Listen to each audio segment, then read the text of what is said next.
Avec moins de 0,1% de superficie de terres émergées, soit 4200 km², il était difficile pour l'agriculture intensive d'être un modèle économique pour la Polynésie française.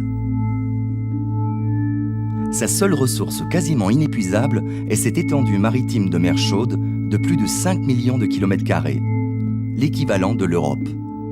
Elle doit en tirer profit, notamment de l'une de ses ressources lagonaires, la perle.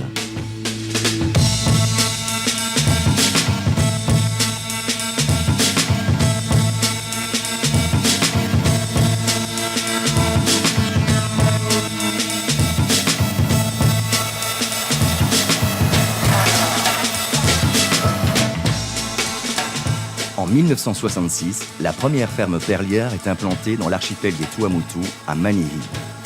En 30 ans, cette filière est parvenue à se hisser à la 2e place de l'économie polynésienne, juste derrière le tourisme. Autant dire l'importance qu'elle représente aujourd'hui.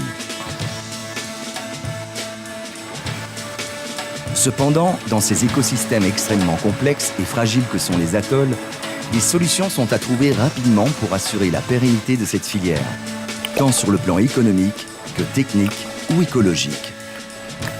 Cela s'appelle la perliculture durable.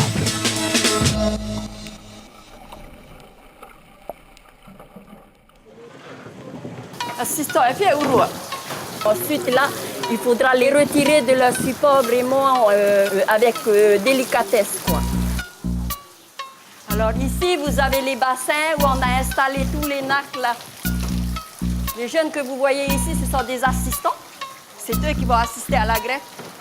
La perliculture durable, c'est un ensemble d'efforts combinés. L'homme est au centre de cette filière. C'est donc tout d'abord un effort sur la formation du personnel des fermes perlières, et notamment les greffeurs.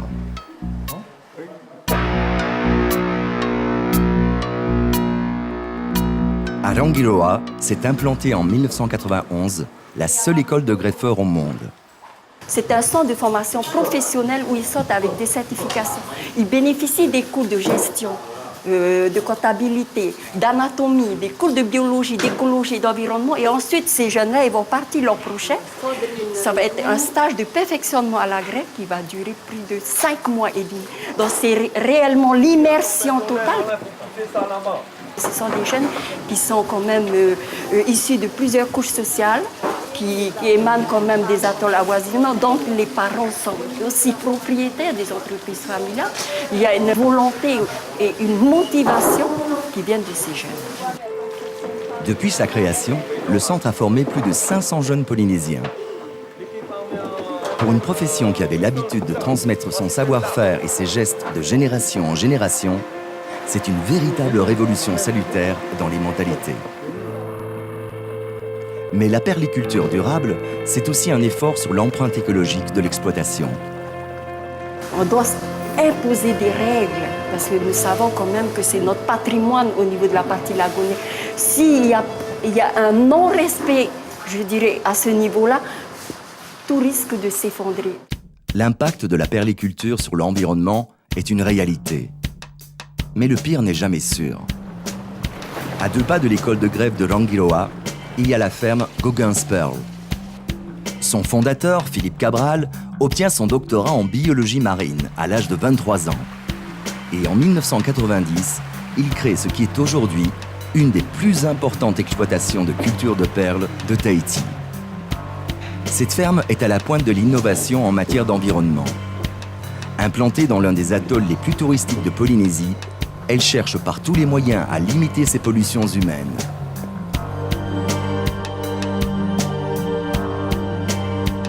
Philippe Cabral a une vision assez pragmatique de la durabilité dans la perliculture.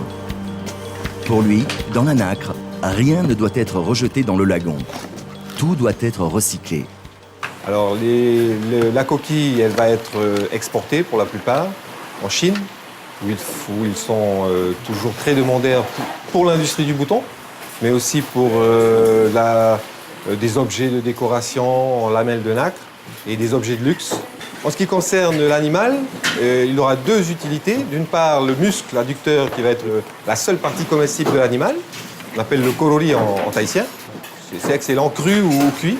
Et d'autre part, le reste de la chair, qui elle n'est pas comestible, celle-là, nous, souvent, on l'utilise pour la pêche.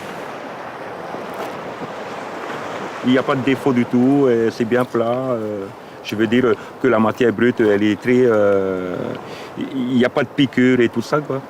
Et puis, on peut en travailler. Tavi récupère des nacres chez Philippe Cabral. Il est formateur en gravure sur nacre au CETAD de Rangiroa, juste de l'autre côté de la passe. Cette nacre, évidemment, depuis toujours, sert pour l'artisanat, pour des tas de produits artisanaux, et en particulier, les coquilles sont gravées.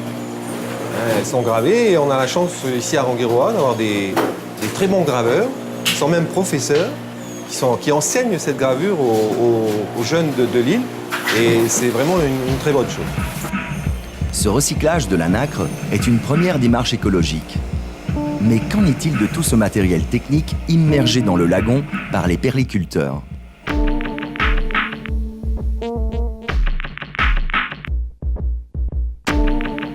On a fait beaucoup de dégâts à l'époque. On a fait beaucoup de dégâts, puisqu'au début, la perliculture, c'était quand même beaucoup de ferraille, de galva, de structures de ce type dans l'eau, qui forcément étaient des structures polluantes. Aujourd'hui, on n'utilise que du plastique, du nylon. C'est polluant aussi, mais dans une moindre mesure, à partir du moment où on fait l'effort quand même de récupérer tout ce qu'on a pu mettre dans l'eau à un moment donné. Je pense par exemple aux grillages de protection, je pense aussi aux collecteurs qui sont en polypropylène et que effectivement, si on les laisse traîner, si on laisse couler les lignes, ce qui est le cas encore, c'est vrai, de temps en temps, on se retrouve avec le fond de lagon tapis de plastique. On sait très bien qu'il y a beaucoup d'animaux qui ne font pas la différence entre ce qu'ils voient et ce qu'ils peuvent manger. Donc on peut avoir une influence néfaste à ce niveau-là. Et puis, il y a une pollution un peu plus insidieuse, qui est le fait qu'à partir du moment où nos lagons sont quand même des écosystèmes fragiles et qu'on met une quantité trop importante d'animaux dans ce lagon, on va le perturber. Ce n'est pas une pollution en tant que la définition de la pollution, mais c'est un problème évident qui peut jouer complètement sur la modification du lagon. Il ne faut pas oublier qu'il n'y a pas que les huîtres perlières qui vont se nourrir de ce qu'ils trouvent dans ce lagon. Il y a tous les autres coquillages. Et s'il y a un problème, ça va être aussi tous les autres animaux qui se nourrissent de ces coquillages. Donc on va créer un effet qui peut complètement mettre à mal le lagon. Et ça a déjà existé dans certains lagons. C'est d'ailleurs ce qu'il s'est passé avec le nucléus. Le nucléus, c'est cette petite perle traditionnellement fabriquée à partir de la coquille d'une moule vivant dans les eaux du Mississippi, qui est introduite à l'intérieur de la nacre au moment de la greffe. Importés de Chine, ils étaient enrobés d'antibiotiques pour éviter les infections. Mais celui-ci se répandait dans le lagon, avec des conséquences impossibles à mesurer. L'utilisation de nucléus enrobés d'antibiotiques est aujourd'hui interdite en Polynésie française. Il fallait alors le remplacer. En collaboration avec la ferme perlière de Philippe Cabral, l'Ifremer de Vairao à Tahiti, de Brest et de Montpellier, ainsi que la DRM, la Direction des ressources marines, ont peut-être trouvé une autre solution. On est ici sur Rangiroa en fait pour faire la récolte, donc on est vraiment à la dernière phase d'une expérimentation. On essaye de contrôler en fait différents nucléus et des enrobages de nucléus d'origine marine qui ont des propriétés intéressantes en termes de cicatrisation ou d'activité antimicrobienne qui permettraient donc de remplacer les antibiotiques par des molécules d'intérêt. C'est vraiment une première mondiale puisque là on a vraiment un produit qui est en cours d'élaboration, de testage, où on pourra se dire la Polynésie française a la capacité de développer elle-même des nucléus d'intérêt pour la perliculture. Ça sera un made in fénois et ça, je pense que ça va cartonner, quoi. Ça va bien donner. Le travail est très intéressant puisqu'il y a un aspect appliqué. Ouais, elle est belle aussi. Il n'y a pas de défaut là. Sur un produit qui est magnifique, donc ça fait rêver aussi de voir l'aboutissement de nos travaux. Ça me change de Montpellier. Ouais. qu'on se moque de mon accent, ça ne me change pas trop. C'est assez compliqué, hein, la production d'une perle. On sait que ça attend 15 mois, il faut attendre 15 à 18 mois avant d'avoir le produit fini. Et là, on a la toute première récolte, donc les premiers essais qui ont été faits. Là, on pense en récolter 2600 là, sur les 3-4 jours. Et donc, on va, donc à la lumière de chaque perle, on va savoir avec précision si les nucléus que l'on utilise ont une efficacité ou non. Là, on est vraiment au tout début de l'analyse, donc on ne peut pas vraiment encore conclure, mais on aura les premières tendances sur les nucléus. Est-ce qu'ils sont bons, est-ce qu'ils sont mauvais, est-ce que nos enrobages sont prometteurs ou pas. Un très grand suspense. Pouvoir produire ses propres nucléus de qualité est une chose. Mais si la nacre elle-même vient à manquer, ceux-ci resteront dans les placards. C'est un danger qui se profile depuis un certain temps. Mais la DRM veille au grain. Dans les années 80, milieu des années 80, on a observé une mortalité importante dans les élevages d'huîtres perlières dans toute la Polynésie. Dans certaines fermes, on pouvait aller jusqu'à 80%, voire 100% de mortalité. Et donc, à ce moment-là, ça a été un mouvement de panique. On s'est dit, qu'est-ce qui va se passer? Comment on va faire? On n'aura plus de nacre. Et d'où la mise en place de cette écloserie. Alors, une écloserie, c'est quoi? C'est un endroit, c'est un lieu où on va essayer de faire en sorte de faire se reproduire des nacres, avoir du naissain, et ce naissain restera en nurserie pendant un certain temps jusqu'à ce qu'elle se fixe. Et une fois qu'elle se fixe, sur les collecteurs que l'on mettra dans les bassins, ensuite de les renvoyer dans le lagon, et la nature continuera son travail. On récupère un certain nombre de nacres dans le milieu, dans notre nacrothèque, parce que nous avons mis des nacres, nous les avons élevés d'une certaine manière, pour qu'ils deviennent des géniteurs. Donc nous récupérons un certain nombre de nacres que nous mettons ici, dans des bassins d'eau à une température de 20 degrés pendant 48 heures. Et au bout de 48 heures, on va les mettre dans un autre bac, et nous allons augmenter la température de l'eau de 20 degrés, on va passer jusqu'à 30 degrés environ, et ce qui va induire un choc thermique, et c'est ce choc thermique qui va faire que les nacres vont se mettre à pondre. Et donc on va essayer la première chose que l'on va chercher, c'est de trouver des femelles, parce que les femelles sont très difficiles à obtenir.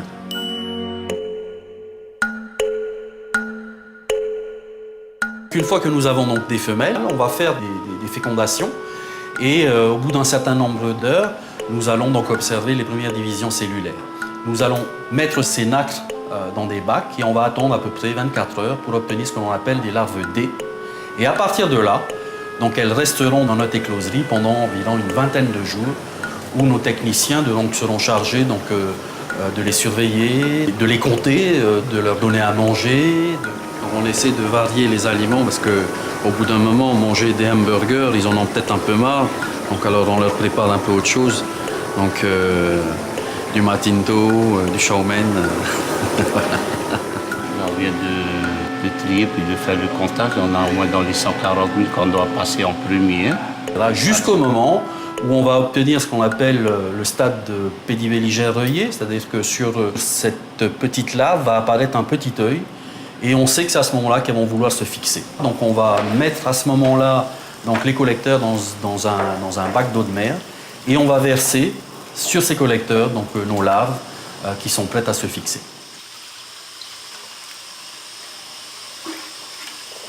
Ces graines de poussière, ce sont des larves. C'est autant de larves qui viennent du mâle 19 et de la femelle 20. Ce sont des noms de famille très poétiques. Voilà, c'est le mâle 19 et la femelle 20. Tous des demi-albinos. Et au bout de 5 jours, 6 jours, on les renverra dans le lagon, et là, la nature continuera son œuvre. Il faudra 2 ans à ces naissins pour atteindre la taille d'une huître greffable. Si la nature le veut bien. Car au fond des lagons des Tuamotu, la vie n'est pas toujours un long fleuve tranquille. Les prédateurs guettent. Les poissons, notamment les balistes, les tétrodons, les raies léopards et pastenagues. On estime que 10 à 20% des nacres greffées sont détruites dans le lagon par ces prédateurs. Mais là encore, les recherches s'organisent. Direction le Criob à Moorea, où l'on peut y croiser quelques chercheurs belges en visite. On va diviser la journée en 2 étapes. La première, on va aller tester une barrière électrique donc sur le refeeding. On va faire nourrir des raies pastenagues pour les attirer et puis envoyer un petit peu d'électricité pour voir comment ils réagissent. Puis en deuxième partie, on est allé passer un filet hier, un filet de 4 mètres sur 8 sur lequel on va placer des sondes électriques de façon en fait à préparer une barrière électrique pour protéger les cultures d'huîtres perlières des attaques des raies, aigles, léopards. Donc c'est le but de la journée, ces 2 tests-là. Vous êtes confiant? Tout à fait, il faut l'être.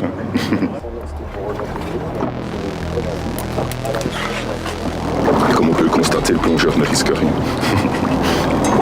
C'est uniquement le brancheur qui risque. J'ai encore ramassé une brine, évidemment.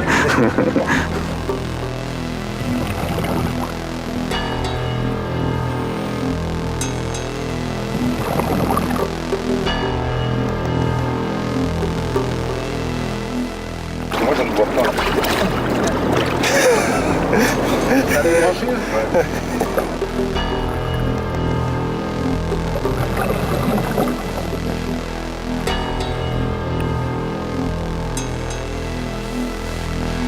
C'est bien, tu vois, parce qu'elle n'était pas dessus encore. Elle était bien avant et elle a senti déjà. Alors que elle venait, voilà, et il était là, et là, ouais, elle venait pour prendre l'appât et hop, elle est repartie. Non, mais on le sent. Hein. Ouais, mais là, j'avais le bras dedans. Ouais. Et alors tu sens, tu as une contraction musculaire. Yves, en fait, c'est mon 4e collègue, les 3 autres, bon... ils sont décédés. Il est mort. L'effet attendu a été mis en évidence, donc les raies s'éloignent du dispositif. Donc maintenant, on voit qu'il y a une efficacité dans le milieu naturel sur les raies qui sont ici. Maintenant, il faut le tester sur les systèmes, sur les filières, au niveau des fermes perlières. Alors, heureuse? Heureuse, oui. Le système parle de lui-même. Je crois que les images sont là pour parler. Hein. Je pense que ça fonctionne vraiment bien, que ça doit être adapté, comme Cédric le dit, aux cultures d'huîtres. Mais c'est une question d'avancement de technicité, mais c'est en bonne voie.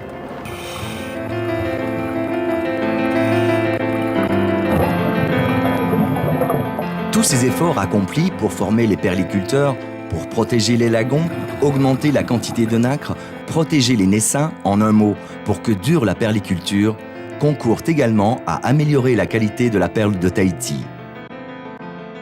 Sur ce plan qualitatif, un effort décisif est à mener sur la sélection des nacres.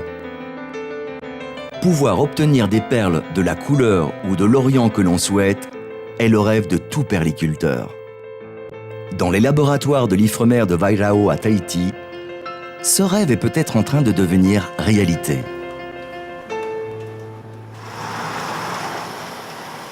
Ici à l'Ifremer, il y a différents programmes de recherche qui ont une visée commune, qui est de produire mieux, pas beaucoup plus, mais mieux. Et l'une des possibilités qui s'offre à nous passe par la voie de la sélection génétique.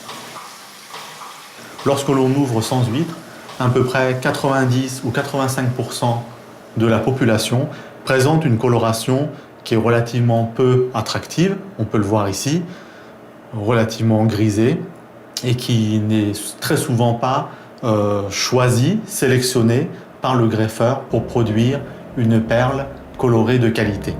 Il y a un lien direct entre la couleur de la face interne de la coquille et des perles qui seront produites au bout de 2 ans de culture.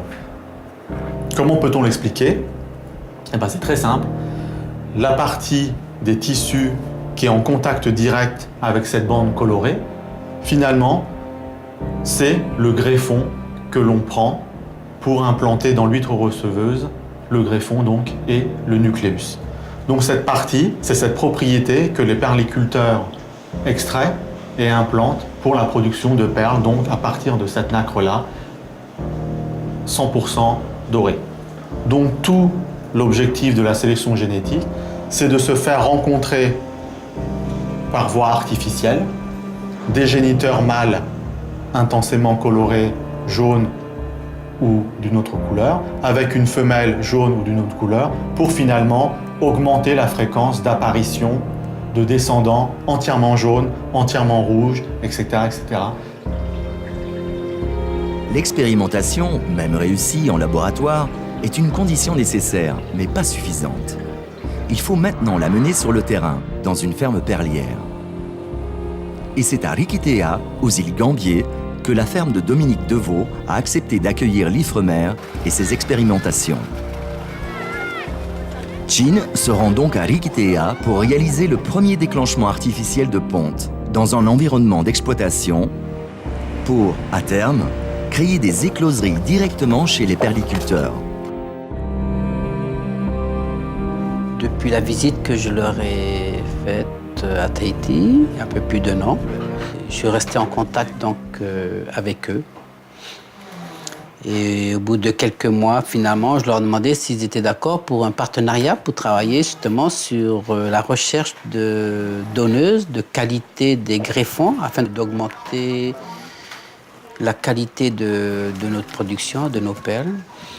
Et ils étaient enchantés. Et c'est comme ça qu'un projet a été monté qui s'appelle Riquitea Génétique. Grâce à ce projet, il est prévu de construire une écloserie. Bien sûr, je mets mes installations au service donc, de cette recherche, de ce projet. Durant ces 2-3 jours sur cette ferme perlière sur l'archipel des Gambiers, nous sommes sortis de nos laboratoires pour réaliser une première série de reproductions artificielles sur les 4 déclenchements de ponte que nous avons réalisés, qui s'est couronné de succès.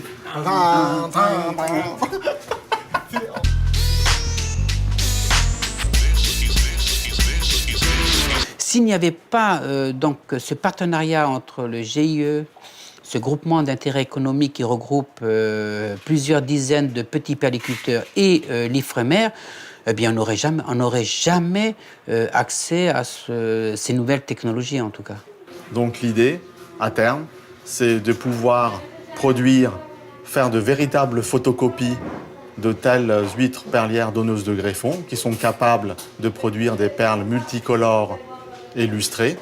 Il faut savoir qu'un individu comme celui-là représente finalement qu'un sujet sur 1000 ou 2000 huîtres issues du collectage naturel. L'écloserie et les toutes premières écloseries que nous mettrons en place avec le secteur privé contribueront à produire à grande échelle de tels individus. Le but ultime de tous ces efforts, c'est que la perle trouve acquéreur. C'est la sanction qui validera, ou non, la durabilité de la filière perlicole.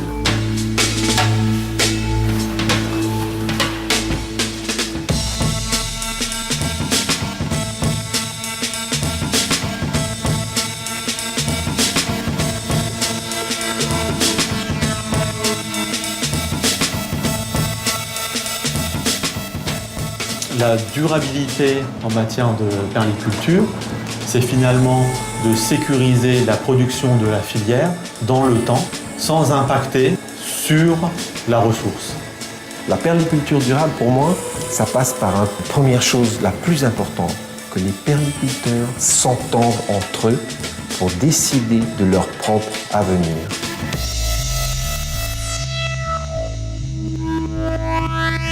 Black coffee with a cigarette and I'm already feeling a little unsteady.